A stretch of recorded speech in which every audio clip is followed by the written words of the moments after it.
കേരളത്തിനെതിരെ വിദ്വേഷ പരാമർശം നടത്തിയ ഡൽഹി മുഖ്യമന്ത്രി രേഖ ഗുപ്ത, ബി.ജെ.പി. എം.പി. സുധാൻഷു ത്രിവേദി എന്നിവരുടെ നടപടിയിൽ പ്രതിഷേധം ശക്തം. പരാമർശത്തിനെതിരെ CPM കോൺഗ്രസ് നേതാക്കൾ രംഗത്ത് വന്നു.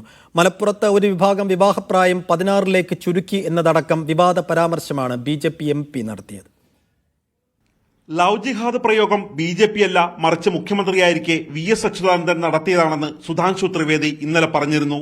ഇന്ത്യ മതേതര രാജ്യമല്ലെന്നും ആകാൻ കഴിയില്ല എന്നുമായിരുന്നു മറ്റൊരു വിദ്വേഷം. പാർട്ടി വ്യത്യാസമില്ലാതെ നേതാക്കൾ BJPക്കെതിരെ ആഞ്ഞടിച്ചു. കേരളത്തിലെ മുഴുവൻ പേർക്കും അറിയാം, BJP വക്താക്കൾ പറയുന്ന ഓരോ കഥയും കള്ളക്കഥയാണ്. അതല്ല റിയൽ കേരള സ്റ്റോറി. യഥാർത്ഥ കേരള സ്റ്റോറി എന്ന് പറയുന്നത് സാക്ഷരതയുടേതാണ്. കള്ളക്കഥയുടെ ഫാക്ടറി ആയിട്ട് മാറുകയാണ് BJP. പദവിക്ക് ചേരാത്ത പരാമർശങ്ങൾ ഡൽഹി മുഖ്യമന്ത്രി പിൻവലിക്കണമെന്ന നിലപാടിലാണ് കോൺഗ്രസ്.